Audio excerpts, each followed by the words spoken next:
My sister sold her house to go on a freedom tour. Now my parents expect me to let her family of 4 live with me for free. I said no. They made their choices. Now they can live with the consequences. I'm Sophia Anderson, 34, a financial advisor living on my own terms.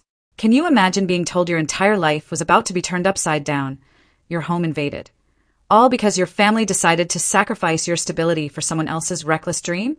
I thought I had built my life brick by brick, a fortress of responsibility, but nothing prepared me for the day my sister's freedom tour came crashing down on my doorstep. I'd always been the responsible one. While other kids were watching cartoons, I was meticulously tracking my allowance. By 13, I was babysitting, saving every penny. High school, college. I worked through it all, waiting tables, maintaining scholarships. Every single penny had a purpose. After graduation, while my friends were off backpacking through Europe, I was building my emergency fund, saving for a down payment on my condo. My sister, Melissa, was my polar opposite. 2 years younger. She just floated through life on charm and impulse. Her room was a disaster zone. Her homework always last minute. Her college fund drained midway through sophomore year when she decided to follow some guy to a music festival. And somehow, her careless approach never seemed to have lasting consequences. Melissa's just finding herself, my mom would say, writing another check for rent after Melissa quit, yet another job to pursue her latest passion. Pottery, then photography, then yoga instructor. None of them lasted more than a few months. My dad would just shrug. She's got her mother's free spirit, the unspoken implication always hanging in the air. I, Sophia, inherited his practical nature, which somehow made me less vibrant, less interesting. When Melissa met Rick at 25, we all breathed a collective sigh of relief. He seemed grounded, a steady electrician. Their wedding was small, sweet, but of course, I ended up covering half the costs when Melissa's vision exceeded their budget. I told myself it was an investment in her stability. Then came Maya a year later, and Tyler 2 years after that. My niece and nephew became the absolute bright spots in our family gatherings. Smart, funny kids, thriving despite the chaos that often surrounded Melissa's household. I adored them fiercely, even setting up education funds for both, despite Melissa's eye-rolling about living in the moment. 3 years ago, when Melissa and Rick bought a modest 3-bedroom house in the suburbs, I felt genuine happiness. Maybe, just maybe, motherhood had finally anchored her. It wasn't fancy, but it had a backyard, good schools. For the first time, my sister seemed to embrace responsibility. "You should see Maya's room, Soph," she'd called excitedly. "We painted it purple, just like she wanted." The pride in her voice made me hopeful. My own life continued its steady path. As a financial advisor, I helped others secure their futures while building my own. My condo, a 2-bedroom with a home office overlooking Lake Michigan, was my sanctuary. Clean lines, organized spaces, everything in its place. Our family settled into a comfortable rhythm. Sunday dinners, birthdays, holidays. But beneath the surface, those old dynamics persisted. Melissa needed last-minute childcare. I'd rearrange client meetings. Their fridge died. I loaned the money, knowing I'd never see it again. Rick's truck needed repairs. I'd research mechanics, drive him to the shop. Each time, the same pattern.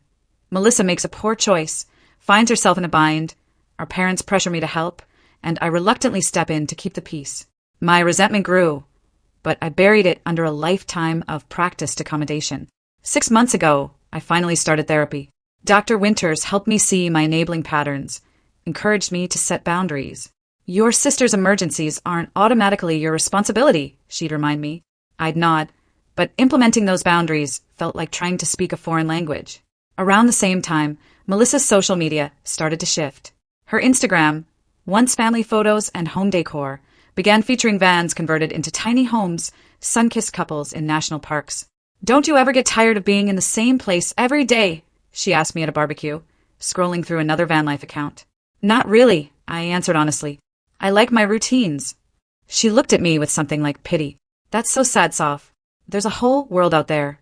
I bit back the retort that I was perfectly aware of the world. I had simply chosen stability, a choice that had served me well. I should have seen those comments as warning flares. I was catastrophically wrong. The announcement came during Sunday dinner 3 months ago. Lasagna, the good china. I should have recognized the setup. "We have some exciting news," Melissa announced, gripping Rick's hand. He smiled tightly, a muscle jumping in his jaw. "We've listed our house for sale." The dining room went silent. "Are you moving to a bigger place?" my dad asked hopefully. Melissa's face lit up with almost manic excitement. We're hitting the road. We're done with the suburban prison, the mortgage, the monotony, the soul-crushing routine. What about the kids' school? I asked, looking at Maya and Tyler, who were pushing pasta around their plates, unusually quiet. We're going to road school them. Melissa said, dismissively, they'll learn more seeing the Grand Canyon than sitting at a desk memorizing useless facts. Our mother, after an initial moment of concern, quickly shifted to enthusiasm. How wonderful! What an adventure for the children! She turned to our father. Remember when we talked about doing something like this before we had the girls? He nodded, though I couldn't recall them ever mentioning such plans. Where will you live? He asked. We're getting a van. Melissa exclaimed. One of those Mercedes Sprinters, fully converted. We'll follow the good weather, take odd jobs along the way, but mostly just exist, truly live, you know. I glanced at Rick, who was studying his wine glass with unusual intensity. After dinner, while Melissa showed her parents Pinterest boards of van conversions, I cornered Rick in the kitchen. Are you really on board with this? I asked quietly. His shoulders slumped slightly. It's what Melissa wants. But what about what you want? What about what's best for the kids? He sighed, running a hand through his hair. She says we're all trapped in societal expectations, that the kids are being programmed for corporate slavery. He lowered his voice. Honestly, I think she's just bored. And seeing all these perfect Instagram families living authentic lives has her convinced we're missing out. And your job? I pressed. I'm supposed to find temporary work along the way. Electricians can find gigs anywhere. He didn't sound convinced. Have you made a budget for this plan? Calculated emergency funds? What about healthcare? Rick's uncomfortable expression told me everything. Melissa says we're overthinking it. That everything will work out if we just trust the universe. He made air quotes, visible frustration. The house sold alarmingly quickly in the hot market. They got $40,000 above asking price, enough for a significant cushion if managed properly. But instead of setting aside emergency funds or securing temporary housing, Melissa went all in. She documented every step on social media. The custom Mercedes Sprinter van cost nearly $60,000 before conversions. Another $30,000 went into building it out with bamboo paneling, solar panels, a composting toilet, custom cabinetry. Each upgrade showcased with gleaming Instagram posts. Van life freedom journey, escaping the matrix. But the children's faces in these photos told a different story. Maya, usually animated, appeared withdrawn. Tyler clung to his dinosaur collection, which had been ruthlessly pared down to just 3 plastic figures that could fit in the van's minimal storage. I tried raising concerns during a coffee meetup. Have you thought about schooling materials? Medical emergencies in remote areas? What happens if the van breaks down? Melissa waved away my questions. You're such a worrier, Soph. That's why you're stuck in that corporate hamster wheel. We'll figure things out as they come. That's the beauty of this lifestyle. But the kids need stability, structure. That's just programming talking, she countered, her voice taking on the rehearsed quality of someone quoting influencers. Kids thrive on new experiences. They're adaptable. Our ancestors were nomads, you know. Our ancestors also had significantly shorter lifespans and few educational requirements for survival, I thought, but didn't say. When Rick quit his stable job 2 weeks before their departure, reality began setting in. He'd worked for the same electrical company for 6 years, building seniority and benefits, all abandoned for living in the moment. My parents threw them a farewell party, complete with a cake shaped like their van. Friends and extended family gathered to toast their courage and vision. I stood in the corner, nursing a glass of wine, feeling like the only sane person in a collective delusion. Aren't you proud of your sister? My mother asked, sidling up beside me. Taking control of her life like this. It seems less like taking control and more like abandoning responsibility, I said carefully. Her expression hardened. Not everyone wants to live a boring, safe life like you, Sophia. Some people need more than spreadsheets and retirement plans to feel fulfilled. The word stung more than I cared to admit. Was my life boring? Was stability such a character flaw? I'd built everything I had through careful planning and hard work. Yet somehow, I was positioned as the family failure for not chasing implausible dreams and Instagram aesthetics. As they pulled away in their gleaming van 2 days later, Maya's small face pressed against the window, I felt a knot of anxiety tighten in my stomach. This wouldn't end well, and somehow, I suspected I would be expected to pick up the pieces when it all fell apart. The first month of Melissa's freedom tour unfolded across my social media feed like a glossy travel magazine. Sunrise yoga beside mountain lakes, the children's delighted faces as they spotted wild horses in Wyoming. Glamorous campsite dinners with fairy lights strung across the van's awning. Each image meticulously filtered and captioned with inspirational quotes about escaping societal constraints. Maybe I was wrong, I admitted during a therapy session with Dr. Winters. They seem happy. She tilted her head. Social media rarely shows the complete picture. How are they really doing? I shrugged. Melissa texts occasionally. Short messages about amazing views and life-changing experiences. Nothing substantial. And the children? I paused. She hasn't let me talk to them directly. Says they're too busy living in the present. Dr. Winters made a non-committal sound. Keep the lines of communication open. Be there when they need you, not if. Her words proved prophetic sooner than expected.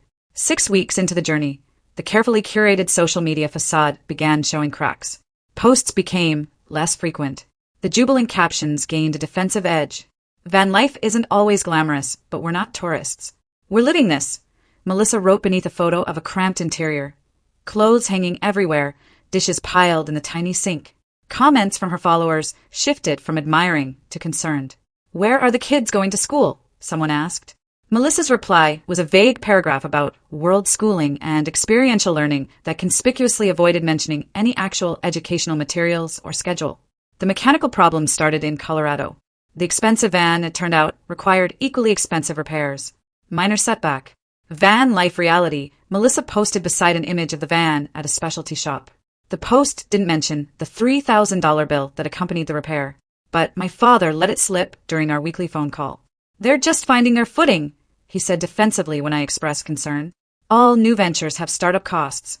This venture had consumed their house and life savings, I wanted to point out. Instead, I asked, how are Maya and Tyler adjusting? A pause. They miss their friends. School started last week, and Maya's been asking about her teacher from last year. My heart sank. Are they following any curriculum at all? Melissa says they're learning geography firsthand, my father replied, but his usual certainty sounded hollow. The first desperate call came at 11:30 on a Tuesday night. I'd been asleep for an hour when Melissa's ringtone jolted me awake. Soph. Her voice sounded small, the background noise suggesting she was huddled outside the van. We're having some money issues. I sat up, fully alert. What kind of issues? The van needed another repair and campgrounds are way more expensive than we budgeted for, and gas prices are insane. She paused. Could you maybe loan us a couple $1,000? Just until Rick finds more consistent work. My thoughts raced to the children. Where are you now? Some tiny town in Utah. There's not much work here, but we can't afford to drive to a bigger city until payday. And that's still 10 days away. I took a deep breath. I'm happy to look over your budget and help you make a plan, but I'm not comfortable just sending money without addressing the underlying issues. Silence stretched between us. You've got plenty of money, she finally said, her voice hardening. But fine, forget I asked. Melissa, that's not what I meant. I want to help, but just throwing money at the problem won't solve anything long-term. We don't need your financial advisor lecture. We need help, she snapped before hanging up. The next day, she posted a sunset photo with the caption, Some people will never understand the value of freedom over material security. Their loss. No regrets. Trust the journey. I knew the barb was aimed at me. What she didn't share online was that our parents had transferred $1,500 to her account that same day, money they could ill afford on their fixed retirement income. Rick found sporadic work in the weeks that followed. A day helping wire a hunting cabin, 3 days at a small construction site, never enough for stability, barely enough for necessities. Their social media presence grew increasingly desperate beneath forced positivity. Embracing minimalism means appreciating simple meals.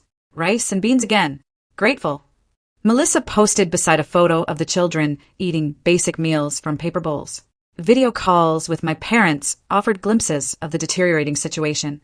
In the background, I could hear Melissa and Rick arguing about money, about roots, about whose idea this had been in the first place.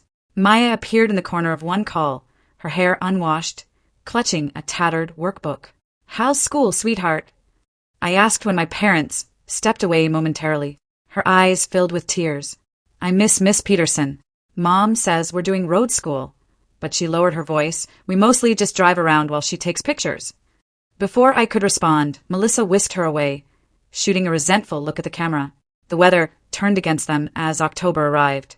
Their plan to follow the sunshine collided with budget constraints and fuel costs. Cold nights in the van required propane heating, another expense they hadn't adequately prepared for. Instagram posts showed them huddled in blankets, pretending that shivering was a charming aspect of their authentic journey. My parents called more frequently, their voices strained.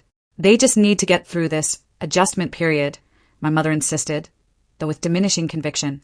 Each call ended with not-so-subtle hints about my comfortable condo with its extra bedroom going to waste. I held firm. They made a choice. They need to find their own solutions. Family helps family, my father countered. I'm happy to help them create a budget, find affordable housing, or look for job opportunities, I replied. But I'm not an emergency shelter. Deep down, though, I worried about Maya and Tyler. They hadn't asked for this upheaval, this instability. During rare moments when I glimpsed them on video calls, they looked tired, subdued versions of the vibrant children I'd known. As November approached, Melissa's carefully constructed freedom narrative completely unraveled. Her posts grew rare, the tone bitter. People glamorize van life, but don't talk about the constant judgment from conformists who can't understand choosing experience over possessions. Still no regrets. The accompanying photo showed a parking lot at dusk, not the majestic scenery that had once dominated her feed. Reading between the lines, I sensed the freedom tour was circling the drain. Rick and Melissa's marriage was visibly straining. The children were falling behind educationally and socially. Money was critically short, and winter was coming, making their living situation increasingly untenable. I braced myself for the crash I knew was imminent. It arrived sooner and more catastrophically than even my worst predictions. The van died in dramatic fashion outside a small town in Nevada. Not just a minor repair this time, but a catastrophic transmission failure. According to Melissa's tearful call to our parents, Rick had apparently been warning about strange noises for weeks, but they couldn't afford to stop for diagnostics. Now they were stranded, the van limping to a specialized repair shop where the news went from bad to worse. $12,000! My mother gasped during our three-way call. How is that possible? It's a Mercedes with custom everything. I reminded her, biting back the urge to say I'd warned them about this very scenario. We don't have that kind of money, my father said. We already sent them most of our emergency fund last month. While my parents discussed tapping into their retirement savings, a dangerous move at their age, I asked the practical question, where are they staying now? Some motel called the Sunset Inn, my mother replied. $49 a night, but that adds up quickly. I did the mental math. With repairs that would take at least 2 weeks, plus basic living expenses, plus eventual gas money to go somewhere, they were looking at a financial hole too deep to climb out of. Maybe it's time they consider selling the van for parts and finding a more sustainable living situation, I suggested. My mother gasped as if I'd proposed abandoning the children in the desert. They can't give up on their dream. Mom, the dream is already gone. They're stuck in a motel in Nevada with no money and no plan. That evening, I received a call directly from Melissa. Her voice sounded raw, defeated in a way I'd never heard before. You were right, she admitted, the words clearly difficult for her. This was a mistake. All of it. I sat down, shocked by the admission. Tell me what's happening. The story poured out between sobs. Their last few hundred gone to the motel and food. Rick working a temporary construction job that barely covered daily expenses, let alone the massive repair bill. The van essentially worthless without fixing the transmission. Debt accumulating on their single remaining credit card. The children missing months of proper education. Maya developing anxiety. Tyler having nightmares.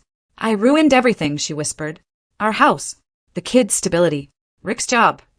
For once, I didn't offer solutions or say, I told you so. What do you want to do now? I don't know, she admitted.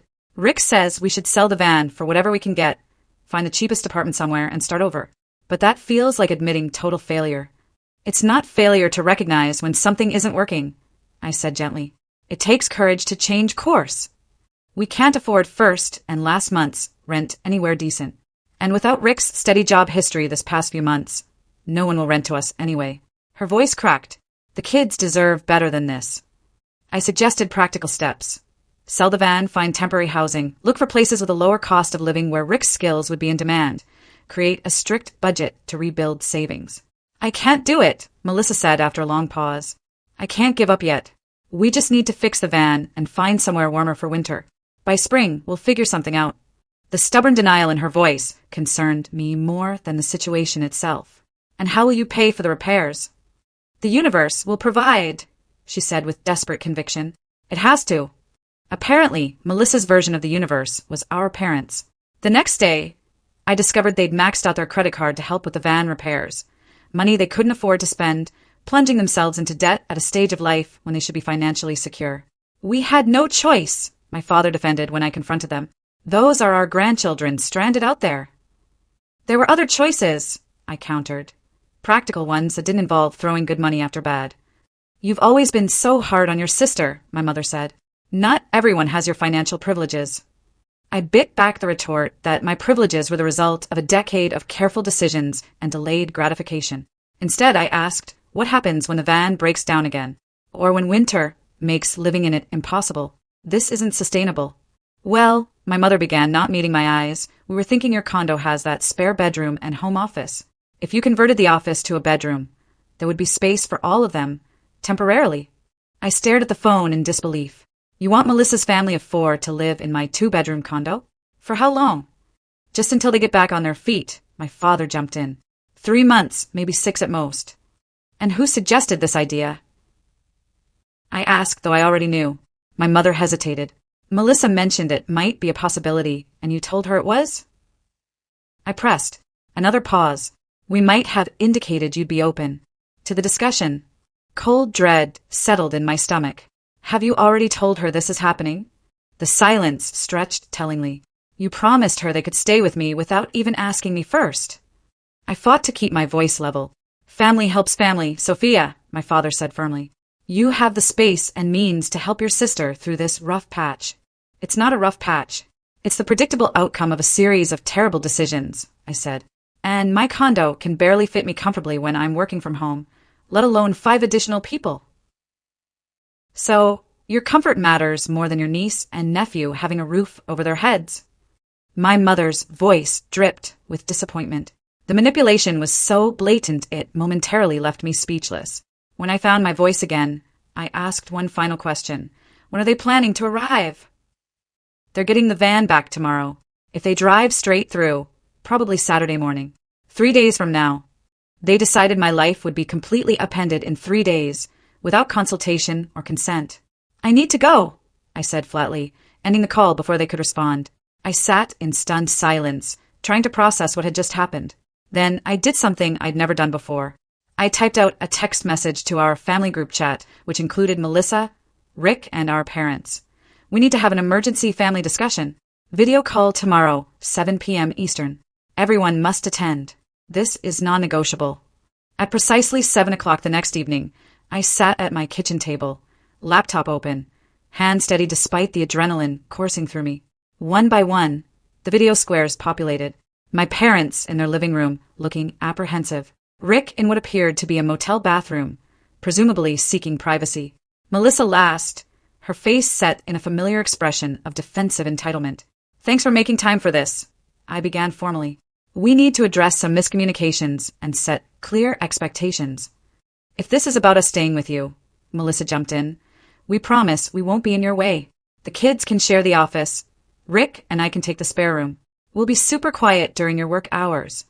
The casual presumption stole my breath momentarily. She spoke as if the arrangement was already settled, just missing a few details. Actually, that's exactly what we need to discuss, I said, finding my voice. I want to be clear that I never agreed to this arrangement. I was informed yesterday that you all made this plan without consulting me. My mother's face flushed. Sophia, now isn't the time for selfishness. Your sister's family needs help. I'm happy to help in ways that make sense, I replied evenly. But having 5 people move into my small condo indefinitely isn't realistic or reasonable. Melissa's expression darkened. You have 2 bedrooms plus an office in downtown Chicago and you're claiming there's not enough space? Do you know what we've been living in for months? Yes, I do. A van that you chose to live in after selling a perfectly good house, I said. And my condo is 1,200 square feet total. The 2nd bedroom barely fits a full-size bed, and my office is 8 by 10 feet.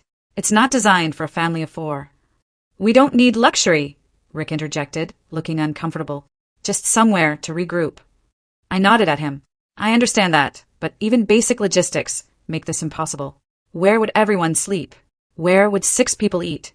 How would I conduct client video meetings with children in the background?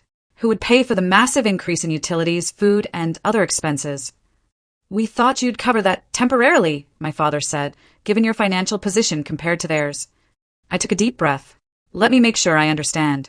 You expect me to surrender my private space, work environment, and financial resources to support a situation created entirely by Melissa and Rick's choices. That's what family does, my mother insisted. No, I countered. Family supports each other through unforeseeable hardships and genuine emergencies. This situation was entirely foreseeable and repeatedly warned against. Melissa's face contorted. You've always been so judgmental. Just because I didn't want to be trapped in a soul-crushing routine like you doesn't make my choices wrong. Your choices aren't wrong because they're different, I said carefully. They're problematic because they were financially unsustainable and disregarded your children's needs for stability. You don't have children. Melissa shot back. You have no idea what they need. I know they need consistent education, health care, social interaction with peers, and adults they can rely on to make responsible decisions, I said. And right now, you and Rick aren't providing those things. How dare you question our parenting? Melissa's voice rose sharply. My father intervened. Let's all calm down. Sophia, you have plenty of space and money. Would sharing temporarily really be such a hardship compared to what they're going through? It's not about hardship comparison, I explained. It's about enabling destructive patterns versus helping create sustainable solutions. You just don't want to be inconvenienced, my mother said dismissively. Something snapped inside me. Years of accumulated resentment finally finding voice. Inconvenienced? Let's talk about inconvenience. Was it an inconvenience when I co-signed Melissa's first apartment lease because she had no credit, and then covered 3 months' rent when she quit her job to find herself? Was it an inconvenience when I paid for half her wedding because she and Rick spent their savings on a spontaneous trip to Bali? Was it an inconvenience when I set up education funds for Maya and Tyler because neither of you bothered planning for their future? The screen fell silent, shocked faces staring back at me. I have helped repeatedly for years. I've given money I knew I'd never see again. I've provided childcare on moment's notice. I've researched solutions for every crisis. And each time, the pattern repeats because there are never consequences for poor choices. Rick cleared his throat. Sophia's right. Melissa's head whipped toward him, off-screen. What? She's right, he repeated louder. We've been making terrible decisions, and everyone's been cushioning the fall. Mostly Melissa's decisions, if I'm honest. Rick. Melissa gasped. It's time for truth, he continued, a new firmness in his voice. Sophia, the transmission wouldn't have failed if we'd gotten it checked when I first noticed problems. But Melissa spent that money on unnecessary things instead. What unnecessary things? My father asked. Rick looked pained. A $300 sunrise yoga workshop in Sedona. Designer clothes for her Instagram posts. A 2-night stay at a luxury glamping resort so she could get photos for her followers. My parents stared in disbelief. Is this true? My mother asked Melissa. You're twisting everything. Melissa hissed at Rick. Those experiences were investments in our brand. We were going to monetize the journey eventually. The journey is over, Rick said flatly. We need to focus on rebuilding some kind of stability for the kids. An uncomfortable silence fell. Finally, I spoke again more gently. I'm willing to help in ways that make sense. I can contribute toward a security deposit for an apartment in an affordable area. I can help create a budget for rebuilding your finances. I can connect Rick with job opportunities through my professional network. But I cannot and will not let you move into my home. So you're abandoning us? Melissa accused. No, I'm refusing to enable another poor decision. There are realistic solutions here, but turning my condo into an overcrowded boarding house isn't one of them. My mother's face hardened. If you turn your back on your sister now, don't expect us to forgive you. Family stands together in crisis. This ultimatum works both ways, I replied steadily. If you insist that real family support means sacrificing my home, privacy, and financial security without question, then perhaps we have different definitions of what family means. Are you threatening to cut us off? My father asked incredulously. I'm setting a boundary. I love you all, but I won't be emotionally blackmailed into decisions that aren't viable for anyone involved. Let's end this call, my mother said coldly. Clearly your sister's welfare means nothing to you. Before I could respond, their video square vanished. Melissa followed suit with a furious click. Only Rick remained. I'm sorry, he said quietly. For what it's worth, I think you're right. Then his square disappeared too, leaving me alone in my kitchen, shaking with adrenaline and emotion. I closed my laptop and walked to the window overlooking the lake. The water stretched dark and vast, city lights reflecting on its surface. For the first time in my adult life, I directly refused my family's expectations. The liberation felt hollow, tangled with grief and doubt. Had I done the right thing? Was I a terrible sister and aunt for refusing to sacrifice everything? The familiar voice of guilt whispered that good family members don't calculate costs. They simply give without limit. But another voice, newer and still uncertain, countered. True support means helping people find sustainable solutions, not temporary bailouts that perpetuate destructive cycles. I pressed my forehead against the cool glass and finally allowed myself to cry. The next morning, I called Dr. Winter's office and secured an emergency session. Sitting in her calm, plant-filled office, I described the confrontation and its aftermath. I keep wondering if I'm the villain here, I concluded. Dr. Winters considered this thoughtfully. Setting boundaries often feels like villainy when you've been conditioned to self-sacrifice. But consider this. Would enabling their plan truly help anyone long-term? The kids would have stable housing at least, I offered. Weekly in a cramped space not designed for children, with parents whose relationship is clearly strained, and an aunt whose resentment would inevitably grow. She raised an eyebrow. That doesn't sound stable or healthy for anyone involved. Her validation helped, but I still felt responsible for finding solutions. After our session, instead of returning to work, I parked myself at a coffee shop with my laptop and began researching. First, I looked into affordable housing options near the Nevada town where they were stranded. Rental prices were actually quite reasonable, especially compared to Chicago. I compiled a list of 2-bedroom apartments ranging from $850 to $1,100 monthly, all within reasonable distance of construction sites where Rick might find steady work.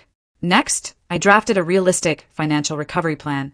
If they sold the van, even at a significant loss, they could cover a security deposit and first month's rent. Rick's current construction job could cover basic expenses while he searched for something permanent. Melissa could find part-time work once the children were enrolled in school.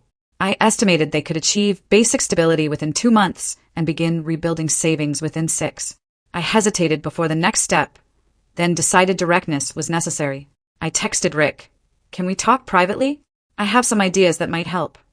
His response came an hour later. Motel lobby, 8 p.m. your time. Melissa takes the kids to the pool. That evening, connected via video, Rick looked exhausted but more resolute than I'd seen him in months. "How bad is it?" I asked. He ran a hand over his face. "Worse than anyone knows. We're down to nothing. Your parents' money fixed the van, but we can barely afford this motel another 3 days. Melissa's still talking about finding somewhere to park the van for winter." But he trailed off. "But it's not realistic," I finished. "None of this has been realistic," he admitted. I knew it from the start, but Melissa was so convinced it would work, that we'd somehow join these picture-perfect van life families she follows online. He laughed bitterly. "Turns out those people all have trust funds or remote tech jobs, paying 6 figures. How are Maya and Tyler?" His expression crumpled slightly. "They're troopers, but they're suffering. Maya cries at night when she thinks we're asleep. Tyler started wetting the bed again. They need stability, not another wild scheme." I nodded, then shared my research. As I outlined potential apartments and the financial plan, I watched hope cautiously return to his face. "This could actually work," he said slowly. "But Melissa will never agree. She sees returning to conventional living as personal failure." "What about your marriage?" I asked gently. He was quiet for a long moment. "Honestly, I don't know if it can survive this. She blames me for not believing hard enough in the dream. I resent her for pressuring me into something I knew was irresponsible." He sighed heavily. "But right now, the kids have to come first." "I agree," I said. "And I want to help make that happen. I can cover the security deposit and first month's rent on one of these apartments. Not alone. A gift for Maya and Tyler." Relief washed over his face.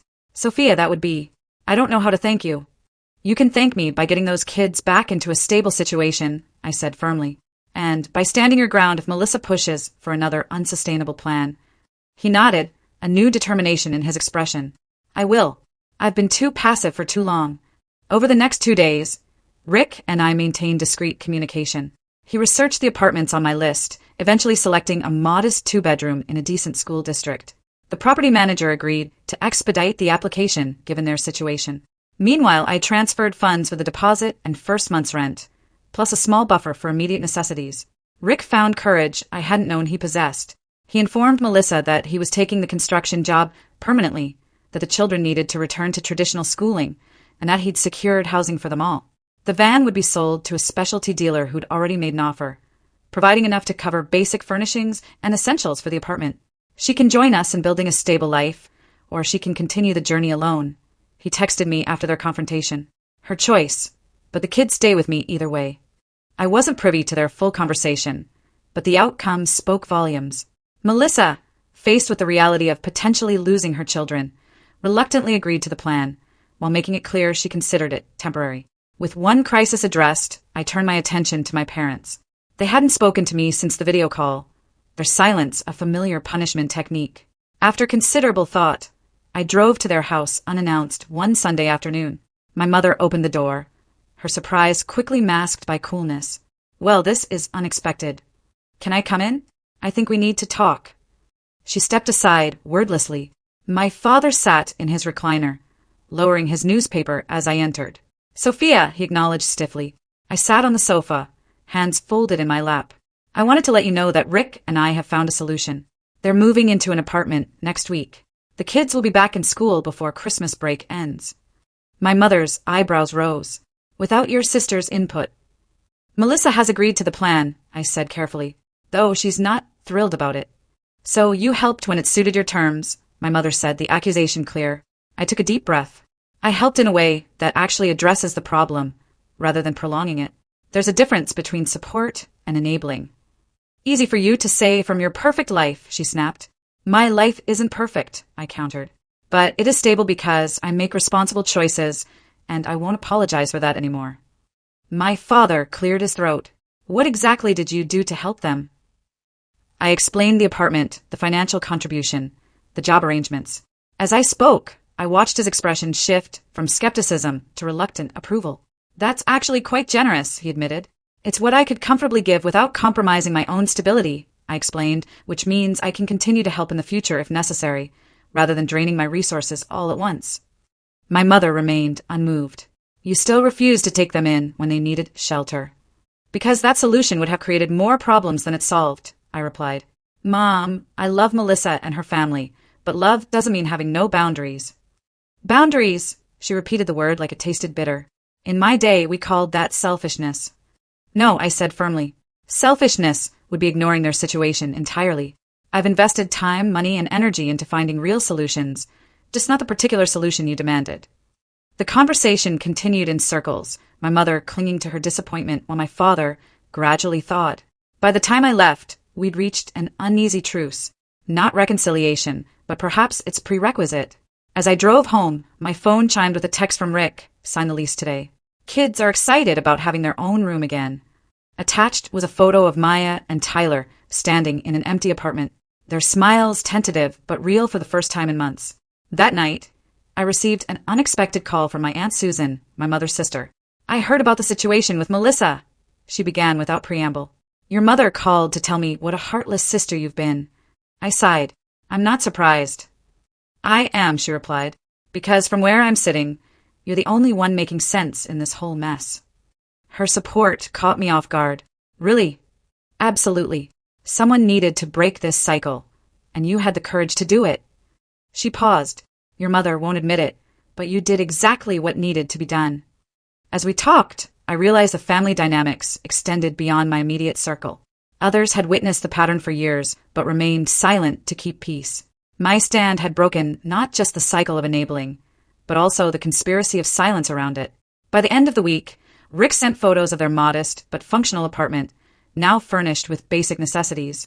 Maya and Tyler were enrolled in the local school, starting after winter break. Rick had secured his construction job permanently with potential for advancement. Melissa was still adjusting, her social media now conspicuously quiet, but she was investigating part-time work options. The situation remained fragile, their future uncertain. But for the first time in months, I felt genuine hope for my niece and nephew's well-being. Not because I'd sacrificed everything to rescue them, but because I'd helped create conditions where sustainable recovery was possible. The hardest lesson proved to be the most valuable.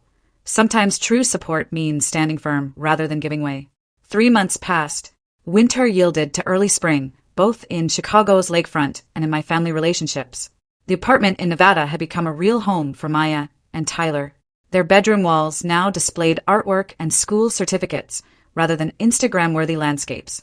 Rick had received a promotion at the construction company, moving from general labor to a position that utilized his electrical skills. Melissa's adjustment proved more difficult. Her initial resentment manifested as passive-aggressive social media posts about temporary setbacks and dreams deferred. But reality has a way of asserting itself. As the children thrived in their renewed stability, as finances slowly improved, even Melissa began acknowledging the benefits of their new situation. "Maya got Student of the Month," she texted me unexpectedly one afternoon, attaching a photo of my niece holding a certificate, beaming with pride. No commentary about constraints or settling, just simple maternal pride. Small steps, fragile progress. My relationship with my parents evolved through uncomfortable but necessary conversations. My father came around first, calling one evening to discuss his retirement portfolio. Financial questions were his way of extending an olive branch. "You were right," he admitted awkwardly after we'd reviewed his investments, about Melissa's situation. We were enabling, not helping. "It's a difficult line to see when you love someone," I offered, giving him grace I hadn't felt in the heat of the conflict. "Your mother is having a harder time admitting it," he confided. "But she noticed how much better the kids look in the video calls. How much happier." My mother's reconciliation came more gradually. Small text messages asking about my day. Brief phone calls that carefully avoided mentioning Melissa at first, then slowly incorporated updates about the children's progress. The frost between us thawed degree by degree. A breakthrough arrived in the form of an unexpected apology during one of our now regular Sunday calls. "I've been thinking about what you said," my mother began hesitantly, "about support versus enabling, about how boundaries can be a form of love." I waited, sensing more to come. "Your grandmother did the same thing with me that I've done with Melissa," she continued. "Always made excuses, always cleaned up my messes. It took me years to learn responsibility because there were never consequences." She paused. "I didn't see the pattern repeating until you forced me to look at it." The admission cost her pride, and I recognized the gift in her vulnerability. "Thank you for telling me that." "I'm still learning," she admitted. "It's hard to change habits of a lifetime." "For all of us," I agreed. As for Melissa and Rick, their marriage remained a work in progress. The Freedom Tour had exposed fundamental differences in their values and priorities. They began couples counseling, cautiously rebuilding trust that had fractured during their months of nomadic chaos. My relationship with them transformed as well. Rick and I developed a genuine friendship based on mutual respect that hadn't existed before. With Melissa, I established clear boundaries while finding new ways to connect. I visited them in Nevada during spring break, spending quality time with Maya and Tyler while maintaining appropriate distance from their parents' rebuilding efforts. The most profound change occurred within me. Through standing firm despite guilt, manipulation, and family pressure, I discovered a self-respect that no external validation could provide. The boundaries I'd struggled to establish in therapy became natural extensions of my self-worth, rather than defensive walls. "You seem different," Dr. Winters observed during our now monthly check-in. "More centered." "I feel different," I confirmed. "Like I'm finally the author of my own story instead of a supporting character in everyone else's." Thanksgiving arrived, the first family gathering since the confrontation that had changed everything. I flew to Nevada rather than having them travel to Chicago, a practical choice that acknowledged their still recovering finances. The modest apartment was transformed for the occasion. A folding table extended through the living room, covered with a tablecloth Melissa had found at a local thrift store. The children had created handmade decorations that lined the walls. My parents arrived the day before I did, our mother having apparently packed half her kitchen to ensure a proper holiday meal. Awkwardness lingered beneath the surface as we gathered around the table. Old patterns threatened to reemerge in subtle ways. My mother automatically served Melissa the largest portion. My father began a story about that time Melissa charmed the traffic cop before catching himself. I felt the gravitational pull of my usual peacekeeper role when tension briefly flickered, but something fundamental had shifted. When Melissa made a passing comment about hopefully being on the road again by next Thanksgiving, Rick gently but firmly countered, "We've talked about this. The kids need consistency." Instead of backing down, he maintained eye contact until she nodded slightly. My mother, surprisingly, supported him. The children are flourishing here. Maya's reading has improved so much, and Tyler seems much more confident. Small moments of realignment, subtle but significant. After dinner, while the others watched football, I helped Maya with a school project at the kitchen table. She worked diligently, occasionally asking thoughtful questions that revealed her sharp intelligence. "Aunt Sophia," she said during a pause, "remember when we lived in the van and I was sad all the time?" My heart constricted. "Yes, sweetheart, I remember." "I'm not sad anymore," she said simply, returning to her project with the straightforward resilience of childhood. Later that evening, stepping outside for fresh air, I found Melissa on the small patio, staring at the modest view of neighboring apartments. "Not quite the Grand Canyon sunset," she remarked as I joined her. "No," I agreed, "but it has its own kind of beauty." She was quiet for a moment. "I'm trying, Sophia, to accept this life, to find contentment and stability rather than constant novelty." She sighed. "It's harder than I expected." "Growth usually is," I said gently. "The thing nobody tells you about chasing freedom," she said slowly, "is that sometimes you end up more trapped than before. In debt, in a broken-down van, in relationships, strained to breaking point." I nodded, letting her continue. "I'm not saying I regret everything about our journey. There were moments, seeing the children's faces when they spotted their first wild horses, stargazing in the desert.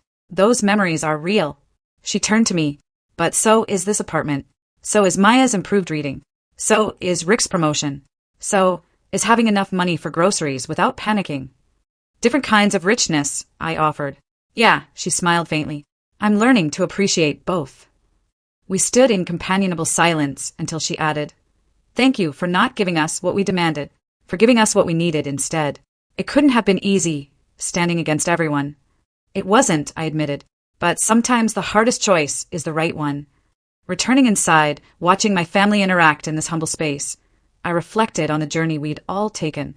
Not the Instagram-worthy freedom Tour Melissa had envisioned, but a different kind of journey, one of emotional growth, redefined relationships, and hard-earned wisdom. The lesson crystallized. Love doesn't mean absence of boundaries. True support isn't measured by sacrifice, but by sustainability. Family loyalty shouldn't require surrendering your own well-being.